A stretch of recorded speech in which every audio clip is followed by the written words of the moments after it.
Hello, I'm Coach Lorena Arias, and in this video I'm going to talk about the importance of a warm-up. In order for you to continue with the second part of the assignment and give more information so you can complete a quality assignment. Remember that this video will help you understand why you did right or wrong in the first part of the assignment, so listen closely. First, we need to understand what is the purpose of a warm-up. The answer is simple. We warm up to prevent injuries by increasing the body's core and muscle temperature. Warm muscles increase the rate of energy production, which increases reflexes and lowers the time it takes to contract a muscle. A good warm-up should also increase the range of motion and mentally prepare you for exercise. Warm-ups should be specific to the type of exercise you are doing, but should be a full body warm-up, even if you only plan to work out a few muscle groups. For example, if you're planning to do a leg workout, you should do a warm-up with mostly lower body exercises, but also include a few upper body, full body exercises as well. Some exercises that can be included in your warm-up could be jumping jacks, knee hugs, lunges, side shuffles, arm circles, karaoke, among others.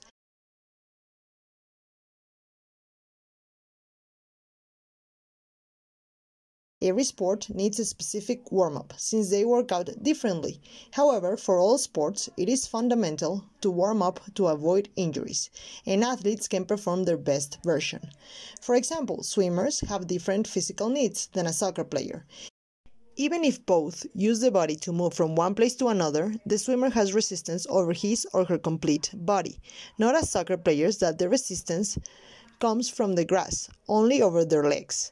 Also, the soccer players must prepare his or her body to possible contact. Every warm-up drill must be focused on the movements, kicks, or throws the athlete will eventually do at a full speed during the training or competition.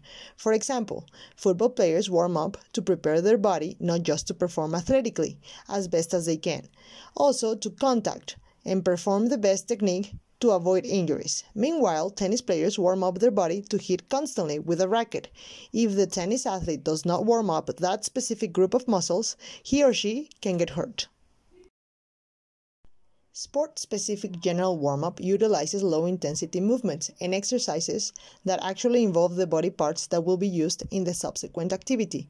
A tennis player would focus more on an upper body warm-up compared to a soccer player who would focus on warming up their lower body. The likelihood of injury increases if you don't warm up.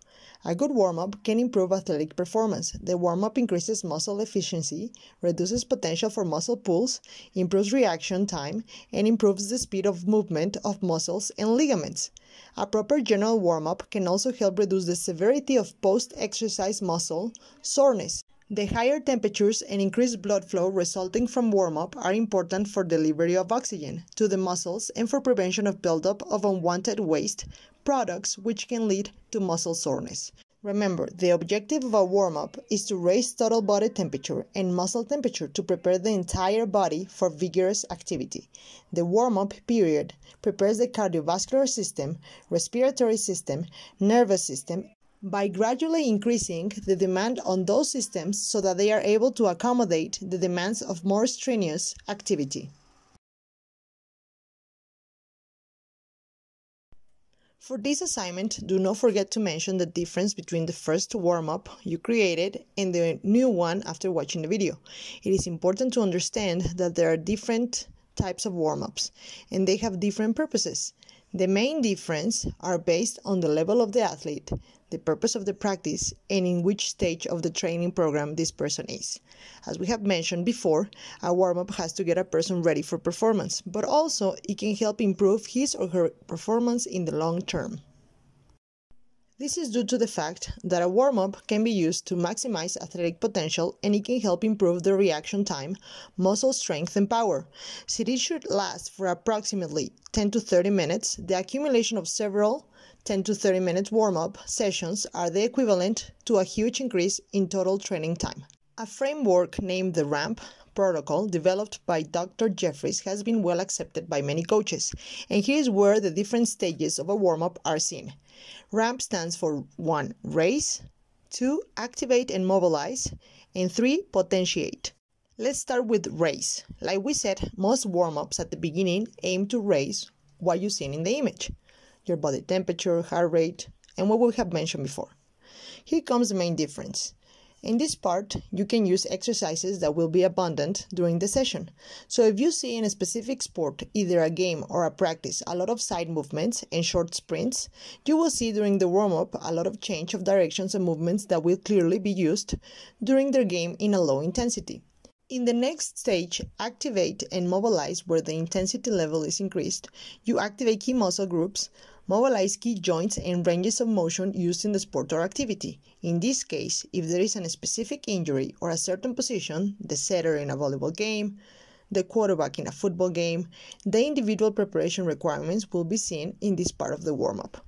In the last stage, potentiate, you will try to reach the same intensity as in the activity that you are getting ready for. We can say that the first two parts of this model have dynamic stretching. There is also static stretching, very popular a few years ago, until research showed static stretches reduce and interfere with muscle strength and power. A flexibility session might be okay for a different purpose, but not as part of your warm-up. Planning a warm-up should be as important as the training itself. It should not only be used to avoid injuries and improve performance, but also as an assistance to develop strengths and correct weaknesses of an athlete.